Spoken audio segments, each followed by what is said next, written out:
Assalamualaikum warahmatullahi wabarakatuh. Perkenalkan, nama saya Suci Diana Lestari dengan NIM 220404500025. Saya berasal dari BK kelas A, Prodi Bimbingan dan Konseling, Fakultas Ilmu Pendidikan, Universitas Negeri Makassar. Adapun tujuan saya untuk membuat video ini untuk memenuhi salah satu tugas UTS mata kuliah Teori Kepribadian. Adapun dosen pengampuhnya yaitu Bapak Dr. Andes Haji Abdullah Sindring, MPD, dan Bapak Zulfikri SPD, MPD. Teori yang pertama yang akan saya bahas yaitu teori kepribadian Ludwig Klages, dan yang kedua yaitu teori Sigmund Freud, psikoanalisis. Berikut penjelasan saya mengenai kedua topik tersebut. Yang akan saya bahas pertama yaitu mengenai teori kepribadian Ludwig Klages. Saya akan menjelaskan mengenai biodata tokoh dari teori kepribadian Ludwig Klages.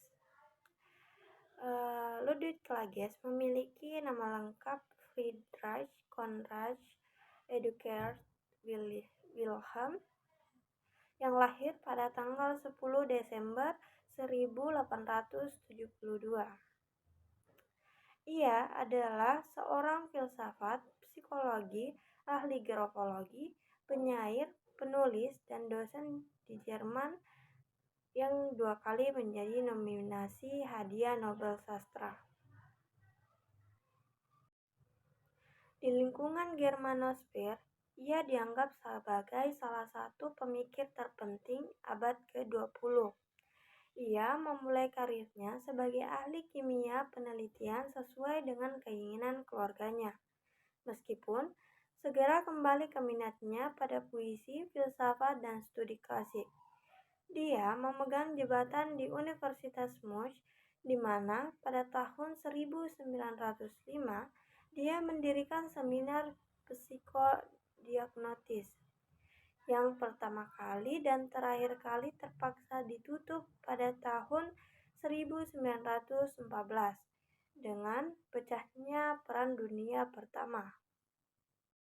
Pada tahun 1915, Klages pindah ke Swiss yang netral, di mana selama beberapa dekade berikutnya banyak karya filosofinya yang matang ditulis. Klages meninggal pada tahun 1956. Klages juga dikenal sebagai tokoh sentral psikologi, karakterologi, dan aliran pemikiran Liber filosofi. Unsur-unsur utama dari filosofinya meliput pertentangan antara Seelen yang menegakkan kehidupan dan Geist yang menyangkal kehidupan.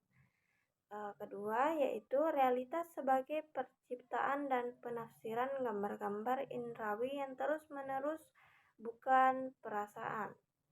Yang ketiga, etika biosentri dalam menanggapi isu-isu ekologi modern dan materialisme. Selanjutnya yaitu penegakan erotis dalam kritik terhadap patriarki Kristen dan gagasannya. Teori psikologi yang berfokus pada ekspresi termasuk analisis tulis tangan, dan ilmu karakter yang bertujuan mendamaikan ego manusia dengan perpecahan yang terjadi di antara makhluk hidup. Inti dari pemikiran Klages adalah oposisi linguistik terhadap logosentrisme, sebuah istilah yang dikenal oleh Klages untuk mendiagnosis fiksasi pada bahasa atau kata-kata sehingga merugikan hal-hal yang dirujukan. Perumusan konsep yang ia tetapkan menjadi sangat penting bagi studi semiotik, ilmu pengetahuan, dan filsafat barat, yaitu dalam Dekonstruksi Dresden. Klages juga dipandang sebagai nenek moyang teori kritis, ekologi dalam, dan fenomenologi eksistensial. Selanjutnya yaitu mengenai konsep dasar teori kepribadian Ludwig Klages. Yang terdapat beberapa konsep dasar yang dimiliki dalam teori kepribadian Klages. Yang pertama itu gesta atau gerakan. Konsep ini adalah salah satu yang paling mendasar dalam teori Klages. Ia menganggap gesta sebagai ekspresi utama dari kepribadian seseorang. Gestur atau gerakan termasuk mimik wajah dan bahasa tubuh dianggap sebagai ungkapan yang paling otentik dari perasaan dan karakter individu. Yang kedua yaitu ekspresionisme psikologis. Klages menekankan pentingnya ekspresi individual dan emosi dalam memahami manusia. Ia menyatakan bahwa ekspresi individu lebih signifikan daripada kata-kata dalam mengungkapkan perasaan karakter seseorang. Selanjutnya itu dalam teori kepribadian Ludwig Klages, struktur kepribadian dijelaskan dengan mengacu pada konsep-konsep dasar yang telah dibahas sebelumnya.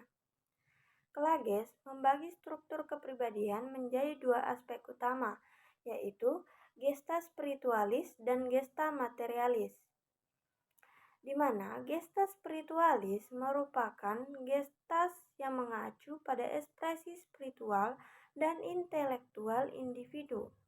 Ini mencakup cara individu mengungkapkan pemikiran, perasaan, dan aspek-aspek non-fisik kepribadian mereka. Klages menekankan bahwa gesta spiritualis mencerminkan sisi yang lebih dalam dan batinial dari kepribadian. Ini melibatkan ekspresi emosi, ide keyakinan, dan nilai-nilai individu. Ekspresi gestas spiritualis mencerminkan cara individu berinteraksi dengan dunia yang lebih abstrak, seperti melalui seni, sastra, atau pemikiran filosofi. Sedangkan gestas materialis merujuk pada ekspresi fisik dan instinktual individu. Ini mencakup gerakan fisik, bahasa tubuh, ekspresi fisik, dan ini menjadi Klages berpendapat bahwa gestas materialis mencerminkan sisi yang lebih fisik dan intelektual dari kepribadian dan berkaitan dengan aspek-aspek instinktual seperti naluri dan tindakan fisik seseorang. Ekspresi gestas materialis mencerminkan cara individu berinteraksi dengan dunia fisik dan dengan orang lain. Adapun keseimbangan antara spiritualis dan gesta materialis, menurut Klages, ia meyakini bahwa keseimbangan antara kedua aspek ini adalah penting untuk kesehatan kepribadian yang optimal. Ketidakseimbangan dapat mengarah pada konflik internal dan ketidakbahagiaan. Individu yang terlalu terpusat pada gesta spiritualis mungkin kurang berhubungan dengan realitas fisik dan mungkin kehilangan kontak dengan dunia nyata. Individu yang terlalu terpusat pada gesta materialis mungkin kehilangan aspek-aspek ekspresi spiritual dan intelektual dari diri mereka. Dalam teori Klages, struktur kepribadian ini dapat tercermin dalam cara individu mengungkapkan diri mereka melalui gesta spiritualis dan gesta materialis. Bagaimana individu mengekspresikan aspek spiritual dan fisik kepribadian mereka akan menciptakan keselarasan dengan diri mereka sendiri dan dengan alam. Dan dalam pandangan Klages, memahami dan mencapai keseimbangan antara kedua aspek ini adalah kuncinya itu mencapai kesehatan mental dan kebahagiaan. Nah, yang selanjutnya yaitu dalam teori kepribadian Ludwig Klages terdapat konsep pribadi yang sehat dan tidak sehat yang dapat mencerminkan keseimbangan atau ketidakseimbangan antara dua aspek utama kepribadian, yaitu gesta spiritualis ekspresi spiritualis, intelektual, gesta materialis, ekspresi fisik, dan intelektual. Nah, di sini saya akan memberikan gambaran mengenai pribadi yang sehat dan tidak sehat mengenai konteks teori yang dikemukakan oleh teori kepribadian Ludwig Klages. Nah, pribadi sehatnya atau biasa dikenal healthy personality. Nah, pada teori kepribadian Ludwig Klages terdapat pribadi yang sehat. Karena pribadi yang sehat dalam teori Klages adalah mereka yang memiliki keseimbangan yang baik antara gesta spiritualis dan gesta materialis, di mana mereka mampu mengungkapkan pemikiran dan perasaan mereka secara alami, tidak terhambat oleh konflik internal. Mereka dapat berinteraksi dengan dunia secara efektif, menciptakan hubungan yang positif dengan orang lain, dan memiliki pemahaman yang mendalam tentang diri mereka sendiri. Pribadi yang sehat juga memiliki keselarasan dengan alam dan lingkungan sekitarnya. Nah, sedangkan pribadi tidak sehat pada teori kepribadian Ludwig Klages yang biasa disebut atau dikenal dengan unhealthy personality, di mana pribadi yang tidak sehat menurut Klages adalah mereka yang mengalami ketidakseimbangan antara gesta spiritualis dan gesta materialis. Jika seorang terlalu terpusat pada gesta spiritualis, mereka mungkin menjadi terlalu terkendali oleh pemikiran dan perasaan mereka. Mereka mungkin kehilangan kontak dengan realitas fisik dan dunia nyata, yang dapat menyebabkan isolasi sosial dan ketidakbahagiaan. Jika seseorang terlalu berpusat pada gesta materialis, mereka mungkin menjadi terlalu fokus pada kebutuhan fisik dan intelektual kepribadian. Ini juga dapat mengarah pada konflik internal dan ketidakpuasan. Pentingnya pribadi yang sehat dalam teori Klages adalah mencapai keseimbangan antara ekspresi spiritual dan fisik. Keseimbangan ini dianggap penting untuk mencapai keselarasan dengan alam dan lingkungan sekitar serta mencapai kebahagiaan dan kesejahteraan. Klages menyatakan bahwa individu harus berusaha untuk mengintegrasikan kedua aspek kepribadian mereka untuk mencapai keseimbangan yang optimal dan meraih kehidupan yang lebih memuaskan. Materi yang akan saya bahas yang kedua yaitu mengenai teori Sigmund Freud, psikoanalisis. Yang pertama, akan saya bahas mengenai biodata Sigmund Freud. Sigmund Freud lahir pada tanggal 6 Mei 1856. Ia adalah seorang Austria keturunan Yahudi dan pendiri aliran psikoanalisis dalam bidang ilmu psikologi. Menurut Freud, kehidupan jiwa memiliki 3 tingkatan kesadaran, yaitu sadar, prasadar, dan tak sadar. Konsep dari teori Freud yang paling terkenal adalah tentang adanya alam bawah sadar yang mengendalikan sebagian besar perilaku. Selanjutnya yaitu mengalami perkembangan atau tersublimasi, sehingga muncullah berbagai perilaku lain yang disesuaikan dengan aturan norma masyarakat atau norma ayah. Setelah kolegian kerjanya yang Bernal Alfred Adler mengungkapkan adanya insting mati yang ada pada diri manusia. Walaupun Freud pada awalnya menolak pernyataan Adler tersebut dengan menyangkalnya habis-habisan, pada akhirnya Freud menyajarkan atau tidak meninggalkan insting yang ada di dalam diri manusia tersebut, tetapi disandingkan dengan insting mati. Walaupun begitu, dia tidak pernah menyinggung bahwa sebetulnya asal teori tersebut mulanya dikemukakan oleh Adler. Freud tertarik dan mempelajari hipnosis di Prancis, lalu menggunakan untuk membantu penderita penyakit mental. Freud kemudian meninggalkan hipnosis setelah ia berhasil menggunakan metode baru untuk menyembuhkan penderitaan tekanan psikologis. yaitu asosiasi bebas dan analisis mimpi. Dasar terciptanya metode tersebut berasal dari konsep alam bawah sadar. Asosiasi bebas adalah metode yang digunakan untuk mengungkap masalah-masalah yang ditekan oleh diri seseorang, tetapi terus mendorong keluar tanpa disadari sehingga menimbulkan permasalahan, sedangkan analisis mimpi digunakan oleh Freud dari pemahamannya bahwa mimpi merupakan pesan alam bawah sadar yang abstrak terhadap alam sadar. Pesan-pesan ini berisi keinginan, ketakutan, dan berbagai macam aktivitas emosi lainnya, sehingga aktivitas emosi yang sama sekali tidak disadari.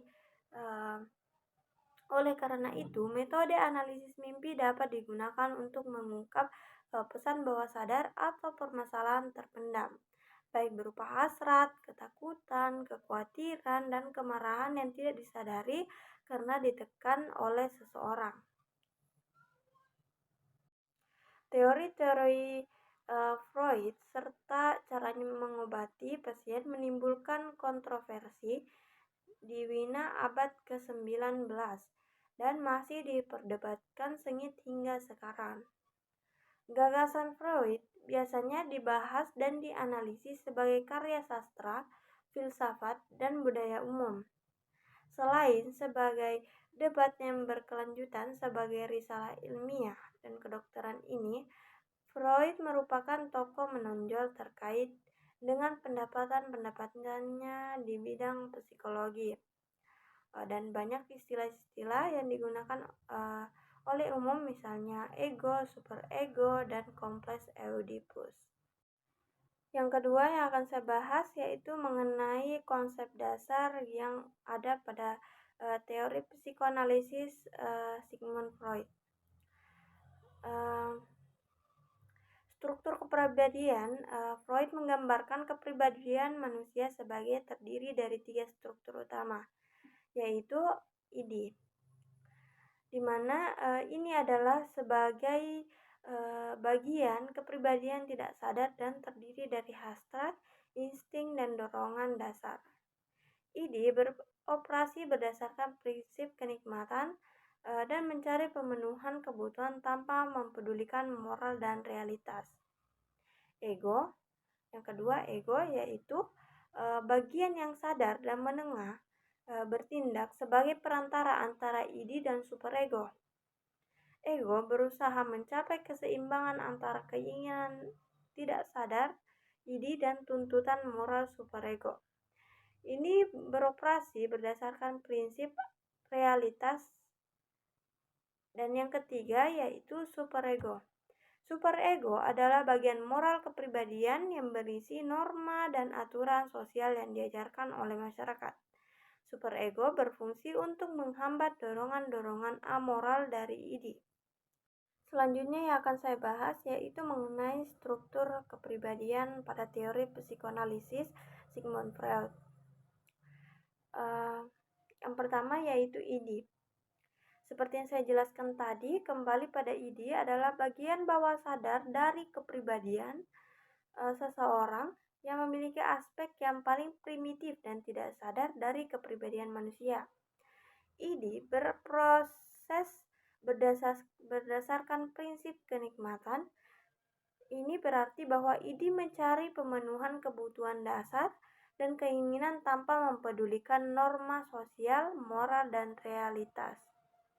ID mengandung dorongan-dorongan biologis dan naluri seperti. Yang kedua yaitu ego. Ego bagian kepribadian yang sadar dan berfungsi sebagai mediator antara ID dan superego, di mana ego beroperasi berdasarkan prinsip realitas. Ini berarti bahwa ego berusaha memediasi antara keinginan tidak sadar ID dan tuntutan moral superego dengan mempertimbangkan realitas dan keterbatasan lingkungan. Ego bertanggung jawab atas pengambilan keputusan rasional dan memastikan bahwa tindakan yang diambil mempertimbangkan konsekuensi nyatanya. Yang ketiga yaitu superego. Superego bagian kepribadian mengandung norma dan nilai-nilai moral yang diajarkan oleh masyarakat dan orang tua kepada seseorang. Nah, ini juga beroperasi di tingkat yang sadar. Superego bertindak sebagai pengawas internal dan mengendalikan perilaku individu berdasarkan norma-norma moral dan etika. Ini menghasilkan perasaan bersalah jika seseorang melanggar aturan moral. Superego juga mengandung ideal atau ideal self yang merupakan citra ideal tentang bagaimana seseorang seharusnya menjadi, interaksi antara tiga struktur kepribadian. Interaksi antara tiga struktur kepribadian yang saya sebutkan tadi berpusat dari konflik dan perkembangan kepribadian. Ego berusaha mencapai keseimbangan antara tuntutan ide untuk memenuhi intelektual dan tuntutan superego untuk mengikuti norma sosial dan moral. Konflik antara tiga struktur ini dapat mempengaruhi perilaku individu dan perkembangan kepribadiannya.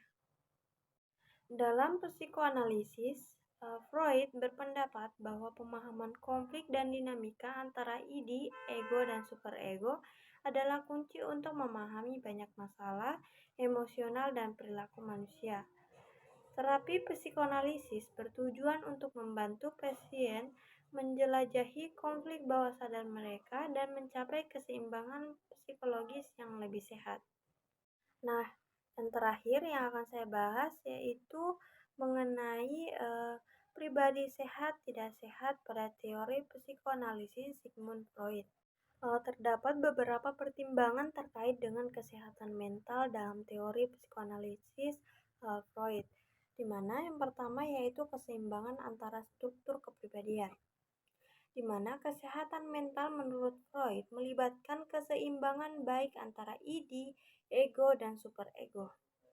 Ego yang kuat dan berfungsi dengan baik mampu mengatasi konflik antara keinginan instiktual ide dan tuntutan moral superego. Yang kedua, coping efektif. Individu yang memiliki kemampuan coping yang efektif dapat mengatasi konflik internal dan stres tanpa mekanisme pertahanan yang merugikan. Mekanisme pertahanan tidak sehat seperti penyangkalan atau proyeksi berlebihan bisa mengindikasikan masalah kesehatan mental. Yang ketiga yaitu mimpi dan tafsir mimpi. Dalam terapi psikoanalisis, mimpi dan tafsir mimpi dapat memberikan wawasan tentang konflik bawah sadar yang mungkin mempengaruhi kesehatan mentalnya. Seperti mimpi yang penuh kecemasan atau berulang-ulang mungkin menunjukkan ketidakseimbangan psikologis. Yang keempat, resolusi konflik emosional. Kesehatan mental juga dapat dilihat dari sejauh mana individu mampu mengatasi konflik emosionalnya dan mengelola perasaan seperti rasa bersalah atau kecemasan. Baik, hanya itu yang bisa saya sampaikan mengenai teori kepribadian Ludwig Klages dan teori Sigmund Freud. Jika ada kesalahan dan kekurangan, mohon dimaafkan.